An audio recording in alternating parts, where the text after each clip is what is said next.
As I have said this before also, and you are aware, we have long-standing ties with the people of Afghanistan.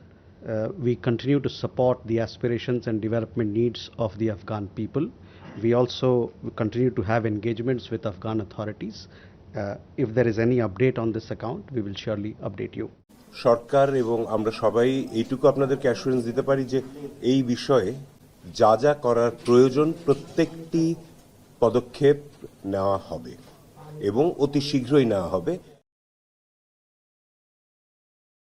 Afghanistan থেকে এক এমন খবর আসছে যা আপনারা না শুনলে বিশ্বাস করবেন না।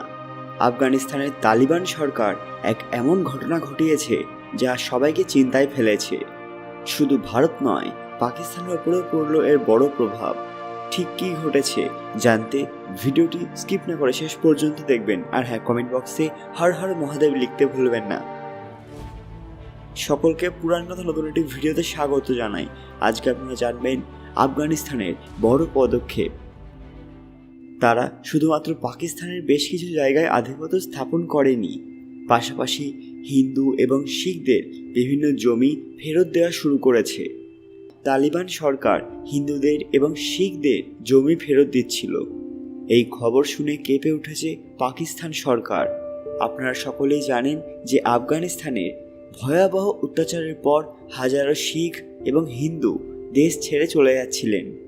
এরপর যখন আফগানিস্তানে আমেরিকার সেনাবাহিনীর প্রবেশ ঘটে, তারা নানাভাবে অত্যাচার শুরু করে এবং বিভিন্ন জমি নিজেদের দখল করে নেয়। কিন্তু এবার তালিবান সরকার সেই সব সৈন্যদের আটকে দিচ্ছে, তাদের হাত থেকে জমি ফেরত আনছে এবং তাদের আসল মালিককে ফিরিয়ে দিচ্ছে। তারা খুব দ্রুত গতিতে নিজেদের ছবি পরিবর্তনের চেষ্টাও করছে। শুধু তাই নয়, তালিবান সরকার দেশে অন্যান্য ধর্মের প্রত্যাবর্তনের চেষ্টা করছে, যেমন শিখদের ফিরে আসা। এই কাজগুলি দেখাশোনার জন্য তারা বিশেষ দল তৈরি করছে এবং তাদেরকে বিশেষ অর্ডারও দেওয়া থাকছে। অর্থাৎ ভারতকে খুশি করার জন্য তালিবান হিন্দু এবং শিখদের একজোট করছে, পাশাপাশি আফগানিস্তানে থাকার ব্যবস্থাও করে দিচ্ছে। এছাড়াও তাদের নিজস্ব জিনিস ফেরত দিচ্ছে। তালিবান সরকারের এই কাজকে ভারতের বিদেশ নীতির জন্য এক বড় কাজ বলে মনে করা হচ্ছে। তারা এটাই চায় যে ভারত খুব তাড়াতাড়ি তাদের সরকারকে মান্যতা দিক, ভারত পুনরায় আফগানিস্তানের সঙ্গে সুন্দর সম্পর্ক গড়ে তুলুক, আরও কঠিন সম্পর্ক গড়ে তুলুক এবং সমস্ত ধরনের আদান প্রদান চলতে থাকুক।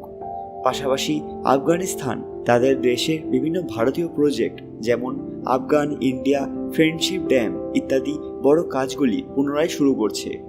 এইসব ঘটনা তখনই ঘটছে যখন আফগানিস্তান ক্রমাগত পাকিস্তানের ওপর হামলা চালাচ্ছে।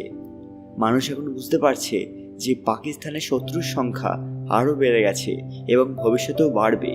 এখন আফগানিস্তানও তাদের সঙ্গে নেই, তারাও প্রত্যহ হামলা চালিয়ে যাচ্ছে।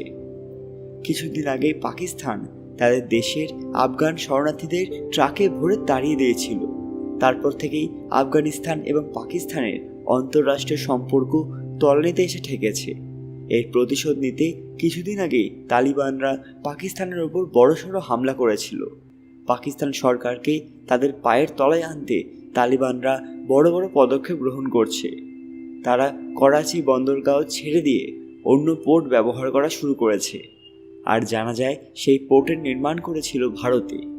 তারা এখন সমস্ত কিছু আমদানি এবং রপ্তানির জন্য ওই বন্দরকে ব্যবহার করছে। আফগানিস্তানে ওষুধ এবং শস্য পাঠানোর জন্য ভারতও এখন ওই পোর্টকেই ব্যবহার করছে, যার নাম চাবাহার পোর্ট। যে ঘটনা গোটা পাকিস্তান জুড়ে চিন্তার পরিবেশ সৃষ্টি করেছে। বন্ধুরা, এই ঘটনায় আপনাদের প্রতিক্রিয়া কি কমেন্ট বক্সে অবশ্যই জানাবেন। এবার কি আফগানিস্তানও হয়ে গেল পাকিস্তানের শত্রু? আপনাদের কি মনে হয়? আজকের ভিডিওটি অবশ্যই লাইক করবেন এবং শেয়ার করে সবাইকে জানার সুযোগ করে দেবেন। আরও এরকম দরকারি আপডেট সবার আগে দেখতে পুরান কথা অফিসিয়াল চ্যানেলটি মনে করে সাবস্ক্রাইব করে নেবেন। খুব তাড়াতাড়ি ফিরে আসবো নতুন একটি দরকারি ভিডিও নিয়ে। ততক্ষণ আপনারা এই ভিডিওগুলো দেখতে পারেন। ধন্যবাদ।